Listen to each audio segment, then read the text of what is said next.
sahabat Star yang dirahmati Allah. Siang ini saya akan membahas sebagian dari materi yang sering saya sampaikan di workshop marketing mastery. Salah satu materi yang saya bawakan di workshop tersebut adalah tentang 5 ways-nya Brad Sugars. Jadi Brad Sugars ini adalah seorang yang hebat dalam bidang marketing. Beliau mengatakan demikian, bahwa kalau kita mau sukses dalam bisnis, memiliki profit yang bagus dalam bisnis, memiliki omset yang bagus dalam bisnis, ada 5 langkah. Yang pertama adalah bagaimana kita menaikkan number of lead. Kalau istilah kerennya adalah lead factor. Kita menaikkan jumlah calon customer sebanyak mungkin. Nah, pada sesi kali ini saya akan membahas ada lebih kurang 50 cara untuk menaikkan lead factor. Nah, 50 cara itu apa saja? Anda bisa nanti lihat di tayangan yang muncul. Yang pertama, Anda bisa kemudian melakukan champion. Jadi Anda bisa melakukan promo-promo yang kemudian orang menjadi tahu bahwa produk Anda ada, menjadi tertarik untuk kemudian melirik produk Anda, menjadi kemudian respect untuk kemudian mencoba membeli produk Anda.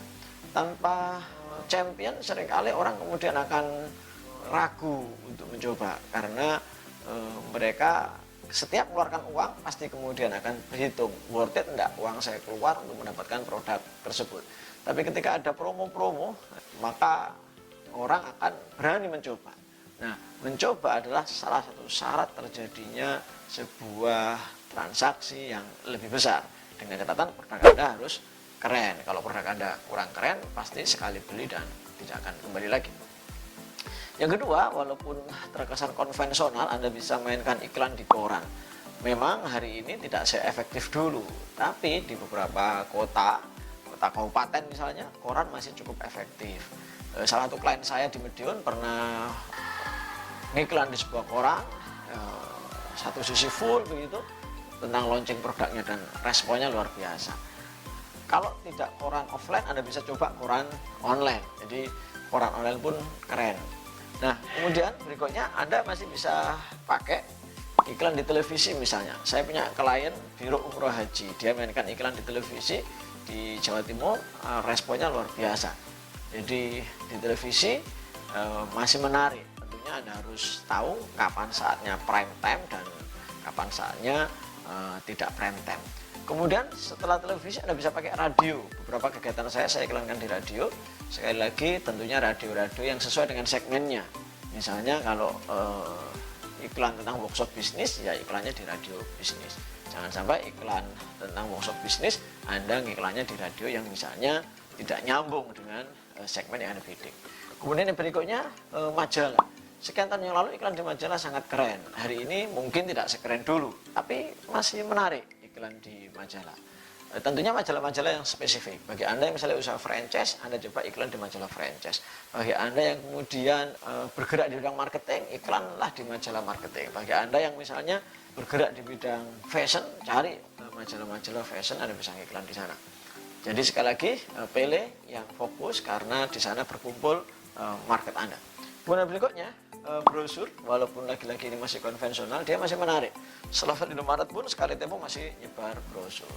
Jadi ada beberapa segmen yang tidak melek dengan online, ada beberapa segmen yang tidak terbuka dengan online, entah karena usia, entah karena hobi dan sebagainya.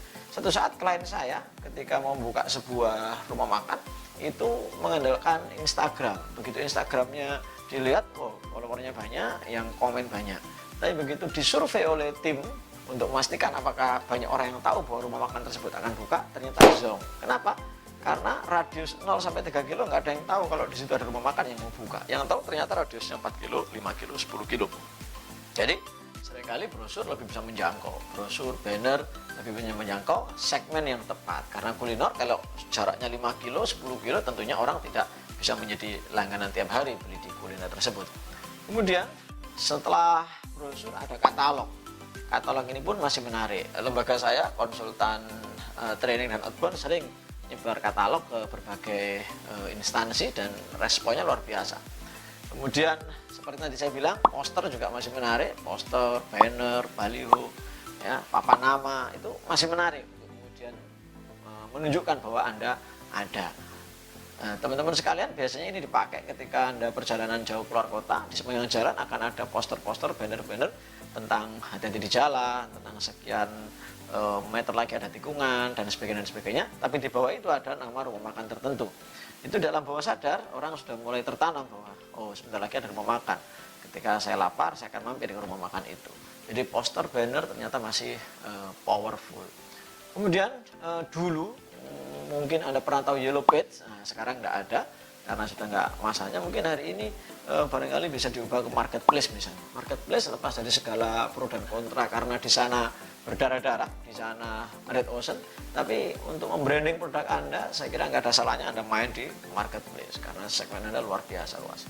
Kemudian Anda juga bisa main email, ya, main email. Memang kadang masuk di spam, kadang kemudian tidak dianggap oleh pemilik email.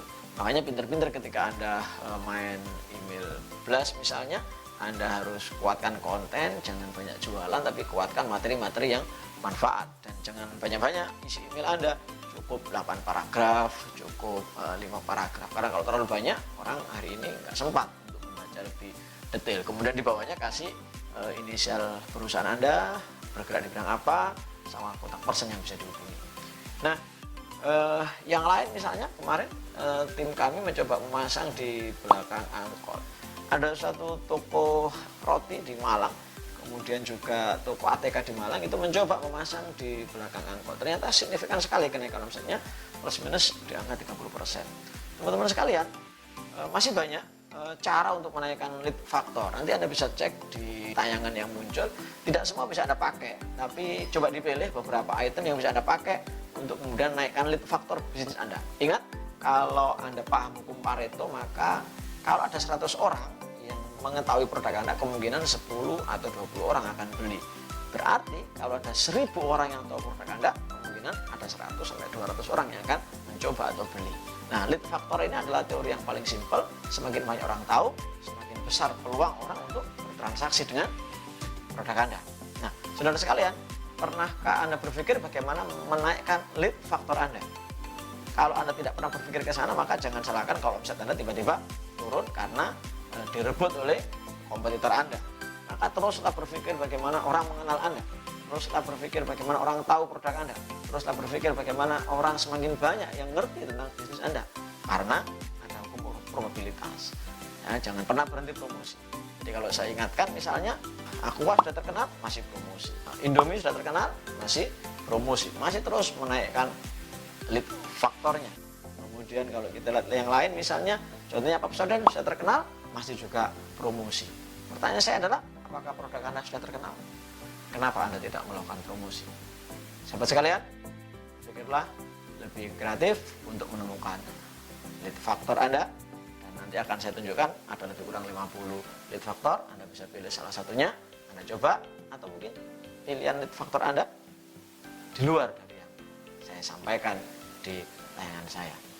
Selamat mencoba, semakin sukses, semakin berkah. Salam Star.